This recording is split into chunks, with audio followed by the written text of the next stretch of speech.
Hello friends, स्वागत आहे तुमचं माझ्या चॅनलमध्ये प्रियांका PCC मराठी. जर तुम्ही नवीन असाल तर माझ्या चॅनलला प्लीज सबस्क्राईब करा. तर मला सगळ्यात आधी सांगा की कांद्या पोह्याचा कार्यक्रम कुणाचा झालाय आणि किती वेळा झालाय. आज मी इथे तुम्हाला माझ्या पद्धतीने कांदे पोहे बनवायला शिकवत आहे.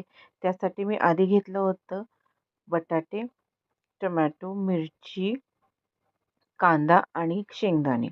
तर इथे मी पोहे आधीच भिजवून ठेवले होते आणि कढईत तेल घेतले, त्यामध्ये मोहरी टाकली आहे आणि मोहरी चांगली तडतडू दिली आहे. त्यानंतर मी त्याच्यामध्ये जिरे टाकले आहेत आणि मिरच्या 2 टाकल्या आहेत. जास्त तिखट आवडत असेल तर तुम्ही मिरची जास्तही टाकू शकता. त्याच्यानंतर मी ह्यात बटाटा टाकला आहे आणि हा बटाटा मी छान असा फ्राय करून घेणार आहे. तर ह्याला बटाटा पोहे असेही म्हणतात आणि हे इथे खूप आवडतात महाराष्ट्रामध्ये सर्वांना. तर असा मस्तपैकी बटाटा फ्राय करून घ्यायचा आहे. बघा झाला ऑलमोस्ट फ्राय. मी 1-2 चेक पण केले. यानंतर आपण यामध्ये आता शेंगदाणे घालायचे आणि शेंगदाणे मस्त फ्राय करून घ्यायचे याच्यामध्ये.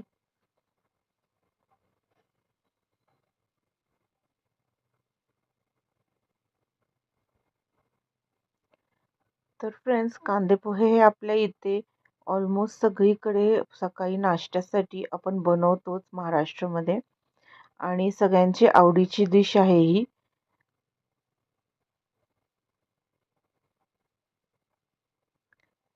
मस्त आता शेंगदाणे आणि बटाटा फ्राय झाला आहे. आता आपण त्याच्यामध्ये कांदा घालूया. कांदा जास्त ब्राऊन करायचा नाहीये, तो आपण थोडासाच परतून घ्यायचा आहे.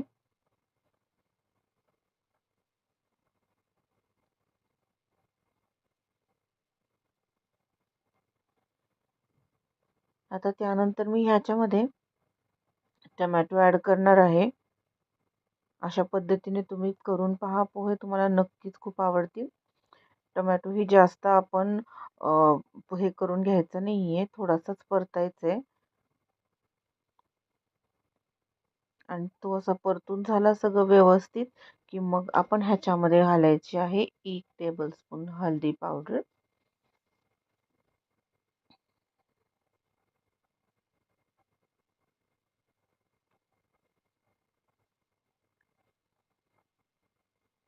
हळदी घालून आपण छान परतून घ्यायचं आहे.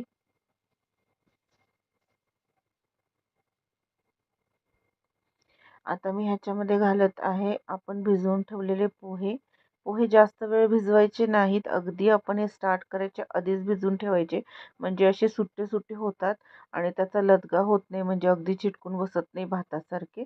बघा अगदी सुट्टे पोहे आहेत हे माझे, कारण मी कढई ठेवल्यानंतर सर्व तयारी झाल्यानंतर ते छान भिजवून घेतले होते.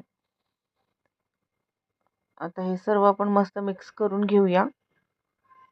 आणि फ्रेंड्स, जर तुम्ही माझ्या चॅनलवर नवीन असाल तर प्लीज माझ्या चॅनलला लाईक, शेअर आणि सबस्क्राईब करा आणि बेलचा आयकॉन क्लिक करायला विसरू नका, कारण माझे येणाऱ्या सर्व व्हिडिओचे नोटिफिकेशन तुमच्यापर्यंत पोहोचतील. आता ह्याच्यामध्ये घालायचे चवीनुसार मीठ आणि आपले पोहे मस्त रेडी आहेत. खूप छान.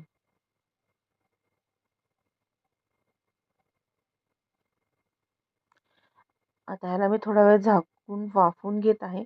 तोपर्यंत आपण पोह्याची प्लेटची तयारी करू.